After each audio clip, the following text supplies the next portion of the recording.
Hey there, my name is Bill Marion, and this is A Nose for Life. It's good to be back making videos on YouTube after taking some much-needed time off. And speaking of being back, Great Smoky Mountains National Park is back. Well, the Smokies didn't actually go anywhere, but like any other tourist destination, there are seasons when some things are more accessible than others.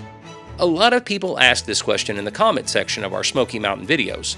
When does everything open back up after the winter months? And that's what we're going to talk about in this video. As always, I left links in the description. Hit the like button and let's get started.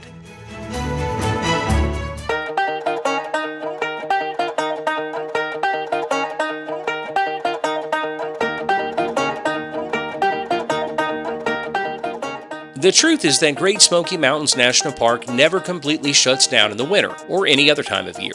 Officially, the park is open 24 hours a day, 365 days a year. You can access the park and enjoy many of its natural wonders even in the coldest months. But some of the most popular scenic roads or attractions do close during the winter. Kuwohi Road, formerly Kleeman's Dome Road, usually closes December through late March or early April. Carol and I made this video on April 2nd. Just a day after Kuwohi opened. Kuwohi is the highest mountain in the Smokies. But just because it's open doesn't mean other roads at a lower elevation are open. Roaring Fork Motor Nature Trail also closes during the winter, but it doesn't reopen until the 1st of May. This very popular scenic drive is very steep and narrow, with tight curves. Kuwohi Road just off Newfound Gap Road isn't really that steep.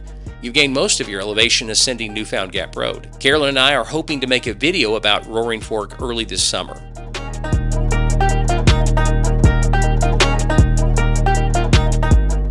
Balsam Mountain Road is also called Hintuga Spur Road because people and places here in the South can have two names, and we're okay with that. This area is one of the quietest, least visited corners of the Smokies, and I'm sure that's a part of the reason why Hintuga Spur Road doesn't open until May 15th. Along with bear, elk sightings in this part of the Smokies are common. We're planning to make a video about this scenic drive in the late spring or summer. A part of it's paved, but then it turns into a classic mountain road. At least I think it does. But if you know something about this drive, we really could use some help, because this is one of those places where the information provided by the National Park website isn't lining up with local information or even Google Earth. Any information you can provide is a public service. Remember that video I made about the spookiest road in the Smokies, or Parson Branch Road? It also opens in May. For specific information, I've left links down in the description.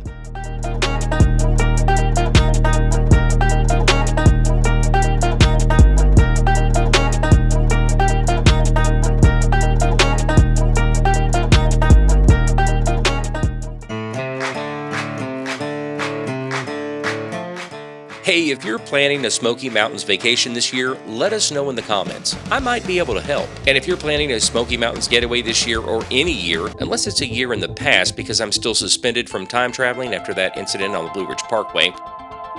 Well, anyway, we have a great Smoky Mountains National Park playlist you should check out. As a matter of fact, we've made videos in national parks all over the U.S. If this is your first time visiting the channel, welcome. I hope you'll consider subscribing and leaving a comment. Also, welcome back to our subscribers and a special shout out to our members. Yeah, that's right, we have members. And if you enjoy our content for less than the price of your favorite cup of coffee, you can become a channel member. Members receive additional content that has information about the places we visit that I don't normally share on the channel. Our membership is a work in progress. If you're passionate about the places we visit, become a member. Okay, enough self-promotion. Let's get back to the mountains.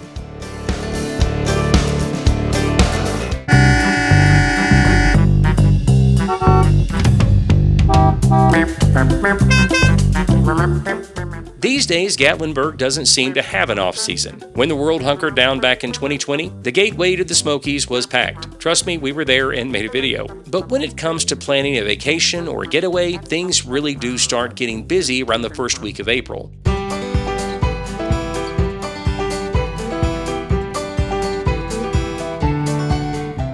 If you're interested in camping in the Smokies, check this out. The Appalachian Mountains, south of New River, are often referred to as the Southern Appalachian Mountains, because their creative team just said, keep it simple. Anyway, this is probably a no-brainer, but it doesn't get as cold in these mountains as it does in those mountains. During the spring, people from the Northeast and Midwest flock to the Smokies for some mountain air and an early taste of summer. And why not? During our most recent visit on April 2nd, it was 87 degrees in Gatlinburg. But here's what you have to keep in mind. In Great Smoky Smoky Mountains National Park, the temperature difference between lower elevations and higher elevations is a defining feature of weather year-round. The park spans nearly 6,000 feet in elevation, so conditions can feel like two different seasons on the same day in a short distance. Like I said, on April 2nd, the temperature in Gatlinburg was 87 degrees according to our truck, and yes, I know that's not perfectly accurate. But later in the day, the same temperature gauge indicated 61 degrees in the parking lot at the head of the trail to Kuwohi, and it felt even colder than that on top at the Kuwohi Observation Tower. So if you're planning a camping trip, it's a no before you go kind of thing.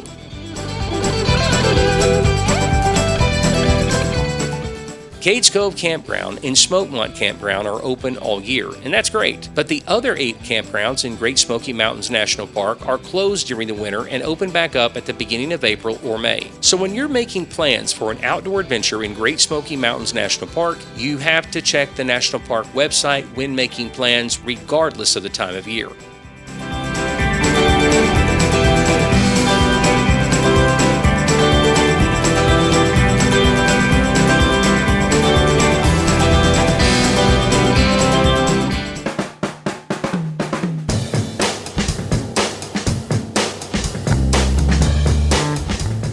Just to make sure you're digging what I'm throwing down, Great Smoky Mountains National Park is open all year. Trust me, they'll take your parking money.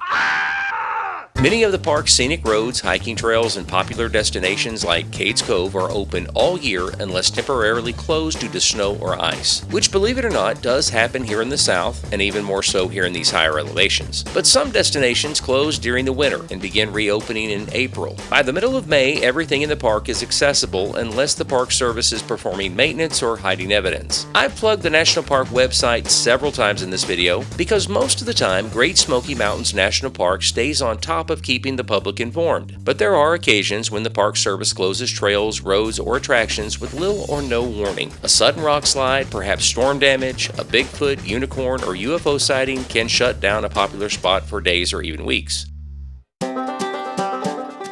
But the truth is that Carolyn and I haven't noticed as many unscheduled closures in recent years. And the National Park website has come a long way over the past decade. Don't get me wrong, it's still kind of clunky and not as user-friendly as I know it can be. But not to worry. AI is going to fix everything.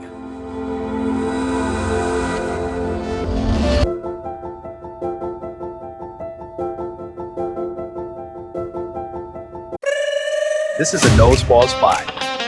A nose for life. That's a new one. Yep, perfect for capturing these fall memories. I love it. And this view.